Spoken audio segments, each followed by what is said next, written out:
You on my mirror, start to blush when somebody says your name. In my stomach there's a pain. You walk in my direction. Welcome back to my channel. It's your girl Kaylin, back with another video. This is not a vlog, okay? This is a quick little I've been spending money I should not have been spending type video. So it's a little another mini book haul.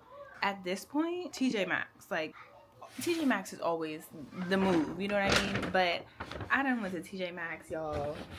I went in there looking for some other stuff, but they had more books that were already on my TBR that I just needed to grab. I just always try to peek just a little bit, just peek a little bit when I'm in TJ Maxx just to see what they have, and they have been coming through with the stock. So we're gonna talk about the 3 books that I got from TJ Maxx, and then what did I get for book of the month for July. It is a little bit late, like I had said in my previous video, but it's okay. They're here. They're here.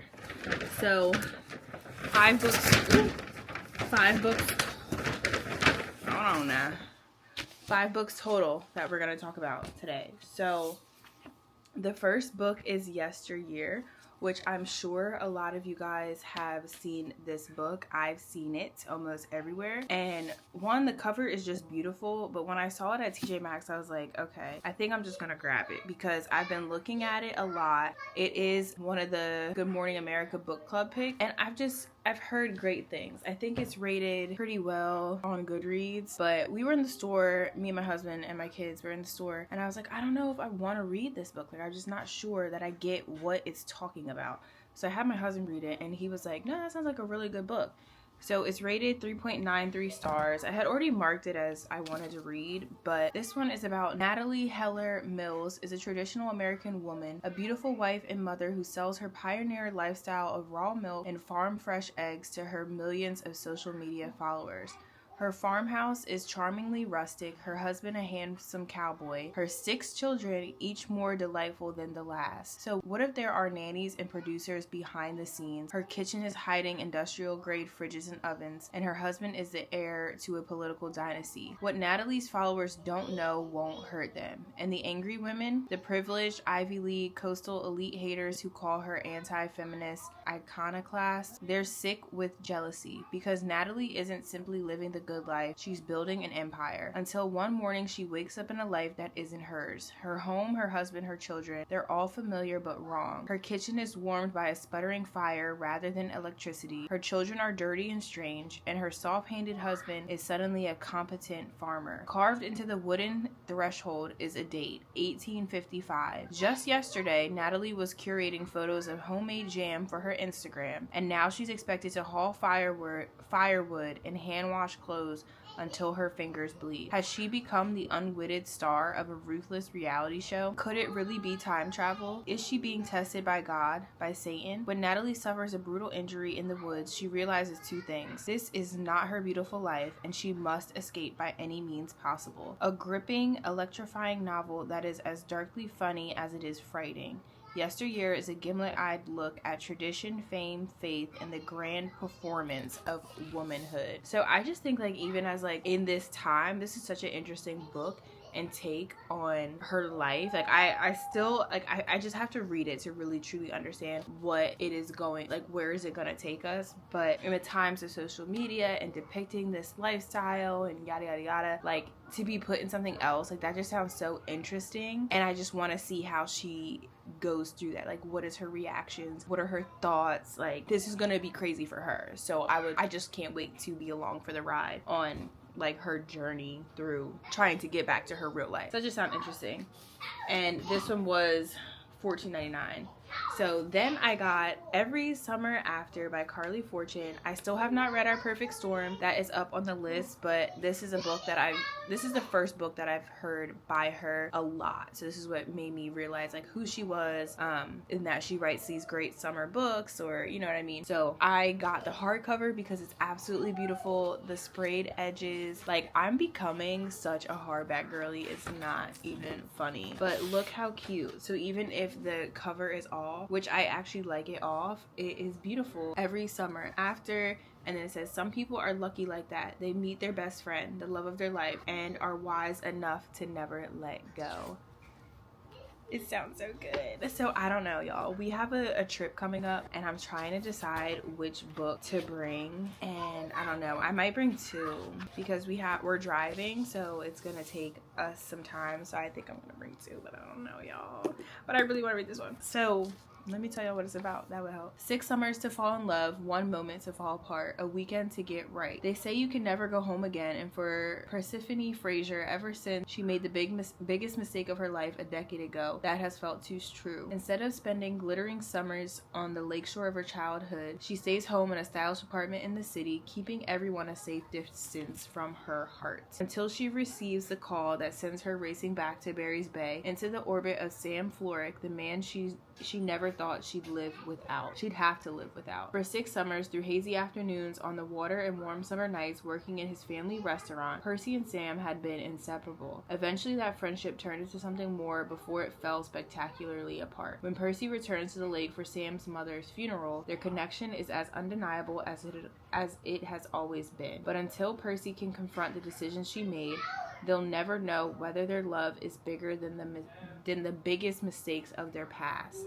Told over the course of 6 years in 1 weekend, Every Summer After is a gorgeously nostalgic look at love and the people and choices that mark us forever. I love that. And it says this collector's edition features brilliantly illustrated end papers, striking sprayed edges, a beautifully designed stamped case, and an exclusive bonus chapter.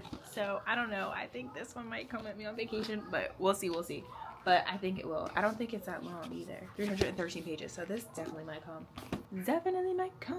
So next book, Phoebe Berman's Gonna Lose It. Now this is very different, and I don't condone a lot of things in a lot of books, but this just seems like a fun coming of age book. Heard great things about this one being just like funny and relatable. So I just wanted to see what it was about, y'all. So I just want to see what it was rated on Goodreads. 4.08. So that sounds like pretty good. So this is by Brooke Averick. I've never read anything by her, but like, come on, the cover is so cute. Oh, and look a little, that's cute. Meet Phoebe Berman. Despite being a hopeless romantic, she's about to be a 30-year-old virgin. Thanks to an extremely unfortunate first kiss attempt, crippling intimacy anxiety has plagued her since she was a teen. Phoebe has so much going for her: a dream teaching job, a supportive and hilarious group of best friends, and all the romance novels a girl could want at her fingertips. But she can't help but beat herself up over the one thing she can't seem to figure out. Determined to change this, she drafts up the ultimate guide to losing her virginity checklist in hope of finally getting laid. So suddenly she goes from having a relatively boring dating life to juggling 3 romantic prospects at once. There's the gorgeous new 4th grade teacher at her school and a former high school classmate who resurfaces through words with friends, and there will always be her roommate who might just be the best friends to lovers situation of her dreams. Phoebe Berman's Gonna Lose It is a brutally honest and completely relatable story for anyone who's ever felt stuck between coming of age and coming apart. So that just seems good. Yeah, I've also seen this book around, and when I saw it on the racks in TJ Maxx, I was like, got to get it. So now let's open up this book of the month. Y'all, I have so many good books. Like, there's so many good books. Like, how are we maintaining this hobby? Like, please, how? I need 2B pages to read because I just don't have time.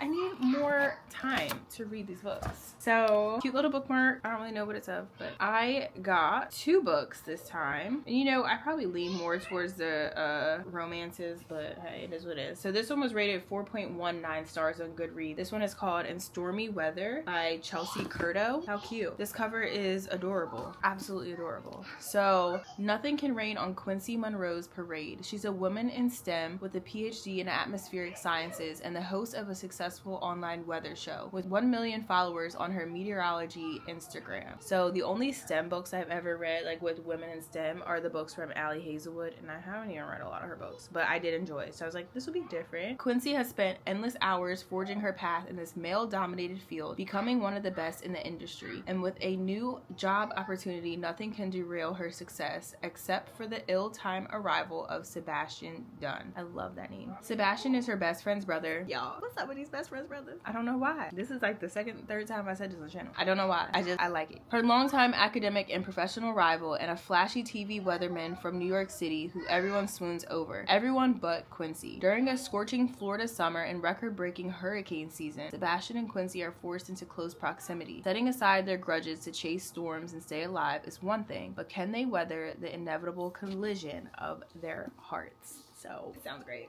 And it makes me even happier that it was rated really well. So the last book I got is so nostalgic. Like, you cannot tell me this is not nostalgic. It was rated 4.01 on Goodreads, and it is called The Mash Up by Laura Marie Myers. I've been so into just colorful, I just want the color back in life. Like, can we get into this cover, how cute it is? All the colors are adorable. Let's see what this hardcover looks like. Okay, a nice little pink and yellow, pink lemonade type cover. So this one is about the game MASH. Like, it's like real life. Like, the game MASH comes to life. Like, y'all, I still, when my parents cleaned out their house and I went through like all my little notebooks from grade school, y'all, your girl was playing MASH. This was my husband, this was our house, this was our car, this is how many kids we had. Like, that was my game. And I would cheat a little bit. I would cheat a little bit, just sometimes. But that was a game, okay? This is so nostalgic. So it's all fun and games until someone falls in love. Ruby Wynn is a staunch rule follower who lives by the numbers. So when a surprising breakup on her 35th birthday ruins all her well-laid plans, Ruby makes an unexpected wish, only to wake up inside of a MASH game from 7th grade. Settled in a Technicolor mansion, driving a tie-dyed Jeep, and running a roller disco restaurant, Ruby is living out her childhood dreams come true, with one exception. According to the game, Ruby's other half is supposed to be Penn Hayes, her brother's annoyingly handsome best friend. Y'all, I don't even think I be meaning to do this. Another brother's best friend. But there's zero romance between them. Just like in real life, all they share is sarcasm. I think that's what I like about it, because I feel like the brother's best friend, like, y'all are mean to each other, and yeah, that like little like tension stuff, like, just like in real life, all they share is sarcasm. With no rules to follow and desperate to return to reality, Ruby makes her best guess at an escape plan. Win Penn's heart so the game comes completely true and she can go home. It's unthinkable. On Ruby's list of do's and don'ts, Penn Hayes is a lifelong don't. But as Ruby navigates the magical world she dreamed up at 13, she wonders if, by finally throwing out her rules, she just might find her way home to the life and love she deserves. Like, I want to read this one. Which book am I gonna read? Y'all, I don't know. They all sound so good, but I think I might take this one on vacation because it just seems so fun. I don't know. They all seem so good. We're gonna have to have like a 24-hour like reading vlog or something to get these books done. I don't know. We have too many in the lineup. What are we gonna do? Y'all comment down below. Help me, okay? Because I'm already supposed to be reading The Missed Connection, so I know I'm probably gonna bring that and try to read that going. But while I'm there and then the drive back, I want to bring 2 books. So what, y'all help me, what book should I read? Should I read Carly Fortune's Our Perfect Storm? Should I read that one? Should I bring The Mashup? Should I bring In Stormy Weather? Phoebe Berman's Gonna Lose It, which I kind of want to read this one. But I also kind of want to read this one. So which one? Should I bring this one? I kind of want to read like real fun books. Like, I'm not really in the mood for like what I usually am, like the sad, like all of the heartbreak and the hard times and the trials. I just want like real fun reads for this trip, like vibes, relaxing, fun, funny, you know what I mean? So y'all tell me, which book should I bring? I think I'm gonna give it out of these 3. Pick one more for me. Comment down below. Maybe I'll do a little poll and vote for me so you can help me. But anyway, those are the 5 books that I got from TJ Maxx and Book of the Month. I am so excited. Y'all help me out, but we're definitely going to be getting into these books, and I've been reading very well lately, so let's keep it going. I've been limiting social media. I've been diving into these books, so we have to continue on in this summer journey. So I hope that you enjoyed this video. Don't forget to like, comment, and subscribe. Follow me on Instagram if you don't already. It's the same at The Joy of Reading. And yeah, I don't post as much, y'all see me more on here than I am on Instagram, but it's okay. Maybe one day. But I will see you guys in the next vlog, which will be of me reading Main Characters and The Missed Connection. So see you guys next time. Bye. Reason why